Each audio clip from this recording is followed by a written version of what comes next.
De politiehonden die bij de politie werken, die worden over het algemeen gekocht bij een particuliere hondenvereniging. Dat zijn de zogenaamde KNPV-verenigingen. Die mensen richten in eigen tijd politiehonden af en die proberen die dan zo goed mogelijk af te richten. Een politiehond moet niet bang zijn, moet veel werkdrift hebben, enthousiast, sociaal en hij moet op zich ook graag willen bijten. Dus als de hond bij ons terechtkomt, wordt hij getest van tevoren. Als dan blijkt dat hij goedgekeurd wordt, dan volgt een opleidingsprogramma van ongeveer 3 maanden. Als hij daar doorheen loopt, dan heeft hij een certificaat samen met zijn nieuwe baas. En dan is hij pas inzetbaar, alhoewel hij dan in de praktijk nog heel veel dingen moet leren.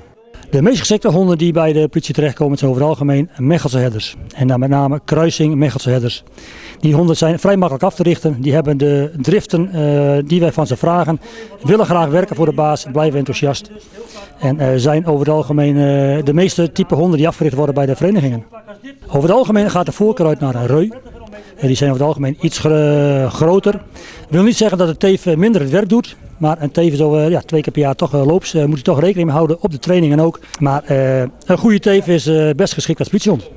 De gemiddelde politiehond die gaat ongeveer 6 à 7 jaar mee. Met 3,5 jaar komen ze bij de politie. En rond 9 à 10 jaar gaan ze met pensioen. En dan heeft hij nog een aantal jaren en blijft hij bij zijn oude baas thuis. Die hond heeft toch jarenlang voor de baas klaargestaan. Heeft jarenlang voor hem gewerkt en met hem gewerkt.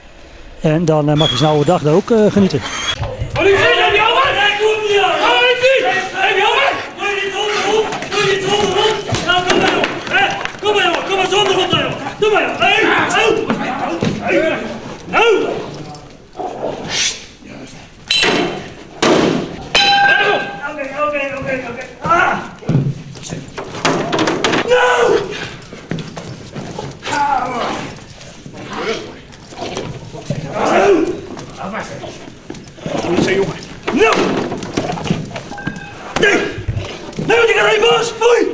Goed zo. Laat los!